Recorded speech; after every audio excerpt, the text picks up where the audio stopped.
My name is Taylor Grote, and I'm the founder and creative director at Honeywave Media.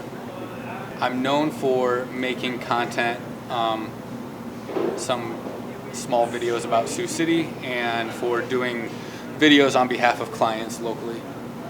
My company creates both original and sponsored content. The original content is we create the Sioux City show and the Straight Work No Cut music video series, and the client we do on behalf of businesses is just their branding and their advertising for social media and other digital platforms. So the video from the start was kind of reverse engineered to be a viral video. It just helps the channel so much as far as getting people to view our other videos. That video, the Sioux City video, did 18,000 views in about a day and a half. And when you consider the size of Sioux City and that it's pretty much Sioux City as the audience, I was pretty excited about those results. And I guess kind of like the reason for putting a viral video out there for the sake of going viral is that that video did more views than all of the other videos on our YouTube channel in one day. After that video is seen, getting close to 20,000 times now. Like 150 people went and watched my interview with the chapter president of the Sioux City NAACP, and like another 200 watched the tourism episode, and another 100 watched my interview with an entrepreneur in Sioux City. And I just think that there's such a boost to be said for like growing your channel's audience and being able to expose them to everybody else that I'm trying to expose them to.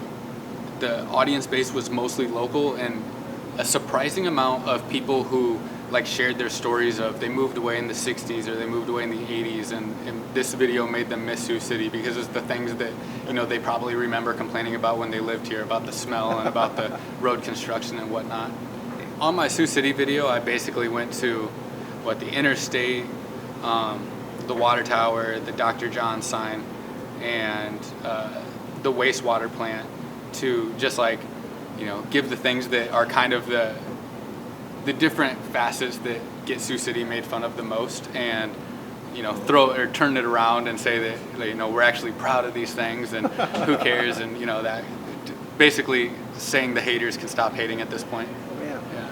You know, it really helps that Nebraska took the heat off my back and they made their tourism slogan, Nebraska, we're not for everybody, officially. So it's kind of the same ballpark of what I was saying. There you go. Yeah. I think my tagline was Sioux City, you know, come visit Sioux City sometime. You might not hate it. There you go. Yeah. It's memorable. And it's true. And it is true. But I'd hate to tell somebody, like, you're definitely going to love it. Because, like the video, either you get Sioux City or you hate Sioux City. Yeah. I had a YouTube channel with, like, more followers and more views than I have now when I was, like, a junior, senior in high school. And then I really started, I guess, like, Honeywave started in 2018. And started making videos basically from the start of Honeywave. Mm-hmm. I thought I was going to school to be a filmmaker, but by the time I was in the program, I realized it was really a film theory degree. So I kind of self-taught myself how the production side of things after I graduated from college. And equipment's come such a long way in terms of affordability and the professional look you're able to create with it. Like, we have 10 cameras over there that are better than any camera that was in my college film program. And none of them cost all that much money. I was in the military right out of high school, so I've been to like most cities, so it took away the illusion of bigger, fun cities being like the cure to all problems that I think a lot of people who are younger in Sioux City think that they're going to be. But right before I started Honeywave, I had actually gotten a job offer for like the company that I thought was my dream company in New York to work for, and hated New York City when I went out there, so ended up not going out there to work. This is our office area here. We have 2 editors in the office right now, Kennedy and Maddie, and have everything set up for being able to talk to each other as much as possible and figure out, you know, these 2 are both relatively new to the industry, so they're able to collaborate pretty well in here. And then this area back here is more of the production space, and this is where we do the Sioux City Show podcast and basically house all of our equipment.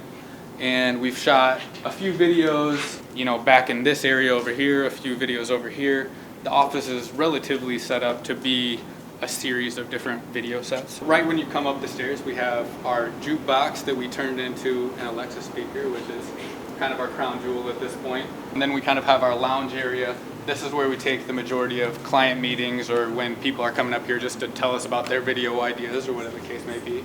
Right here. And then the last part of the office is the pool table lounge area. This is shockingly underutilized, and it's basically at this point the housing for some frames that some prints that I'm working on. So yeah, it's like a modern Mad Men is what I'm going for here.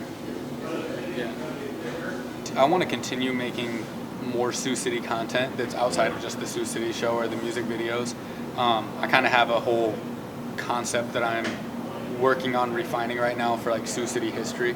The things that I find really interesting about Sioux City history that I feel like the general public is not aware of at all. I really want to make a video, like a follow-up, that's actually more of a genuine, like this is actually why I like Sioux City kind of deal, and try and show as many of the people and things that I think make Sioux City great as possible.